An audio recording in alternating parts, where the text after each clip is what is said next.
Hello, ladies and gentlemen, boys and girls, dog, cats, and squirrels, or anybody who might want to listen to an old man like me. Hello, world. Hello, money. Hola, dinero. Hola, mundo. Veterans, all my veterans all over the world.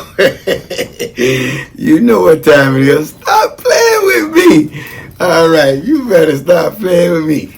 Don't worry about a thing. Cause every little thing gonna be alright. Because this is my message to you, veterans. All my veterans all over the world. You know what time it is. It's time for me, prayerfully, to thank each and every one of you for the job that you are doing around the United States of America. I just thank God we have a military. Because I just would never understand what it would be like without a military. And you know, guys, I got to mention why I'm saying that because I do historical landmarks, and I look at this guy named John Hunt Morgan. He was a Thunderbolt of the Confederacy, and this guy went rogue. He was a general with the Confederacy, and he went rogue. And the Union was after him. His own soldiers was after him, you know. And he had like 2,000, 8,000 rogue men, and he just go into different towns and just take over the town, pillage and plunder, just take over the town. And man, he was just one of those type of guys. And I think about that when I look back. I said, wow, well, can you imagine the history of a guy like that just going rogue, and he just took matters in his own hand. He didn't have no rules. There was no guardrails. He just did whatever the heck he wanted to do. And I said, man, you know, you can't continue to run like that. And so anyway, to make a long story short, he came to an end in Greenville, Tennessee. They brought him to his knees in Tennessee. But this guy went through 6, 7 stages, pillaging and plundering. But soldiers, I tell you guys, you don't know what it's like, man, for guys to sit over here and just think about you all the time, what you're doing over there in the United States, over there overseas. We know you're doing some dangerous jobs. You know you have some dangerous positions. And somebody have to do it. And that's where the sacrifice come in. Thank you for your sacrifice. Because if we don't have anyone to do with sacrifices, man, we probably wouldn't even have a democracy at all. But this is the whole reason why we do the things we do in the military, to continue to protect our borders, to continue to protect our nation, and to continue to show people that democracy lives and lives well. And people all over the world, guys, would love to be here in the United States.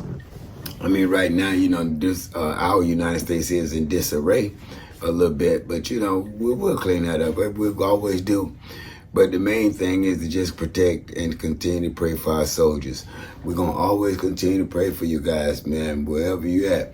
Any moment, danger can always come your way. You can always got to be at ready and alert at all times when you're in the military. There's no really days off when you're in the military, because you never know when, you know, trouble come your way. But when trouble do come my way, that's where preparation come in.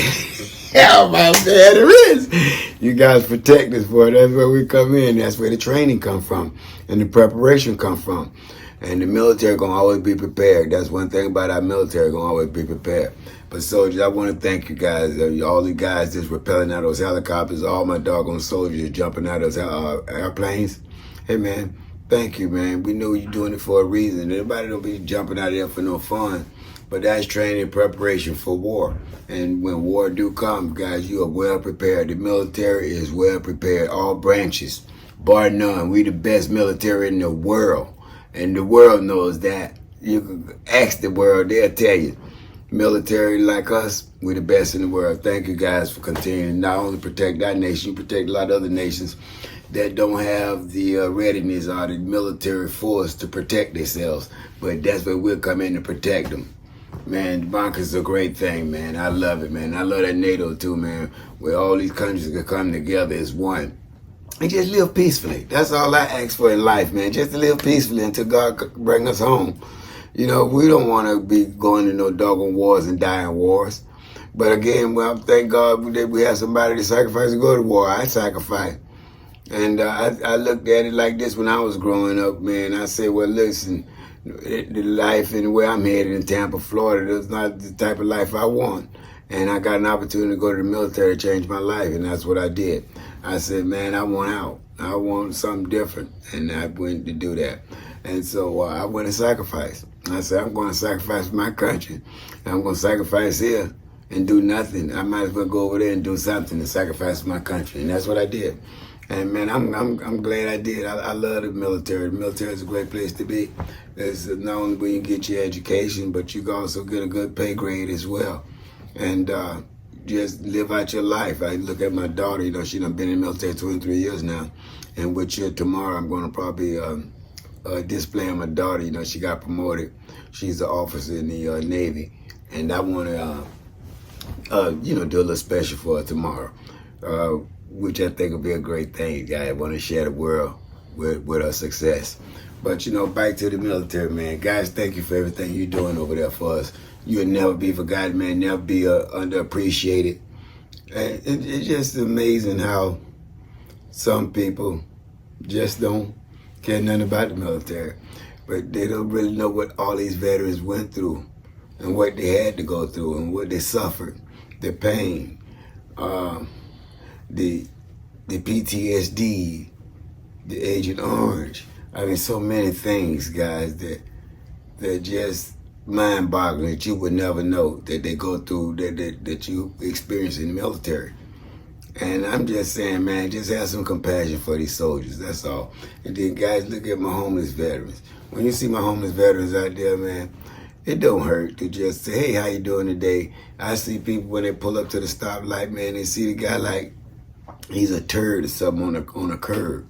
But that guy was somebody once, very, very powerful, man, in the military. It made me cry. And every time I get to the corner, if I don't have nothing to give, I do acknowledge the young man because I don't have cash on me all the time. But when I do, you can best believe I'm going to get that young man whatever I have in my pocket, man. But people pull up at their light, and I just noticed how they better just look at the veterans and like he a piece of dirt on the corner. Then they don't want to look at him. It's embarrassing that he had to be at the corner where he at the corner.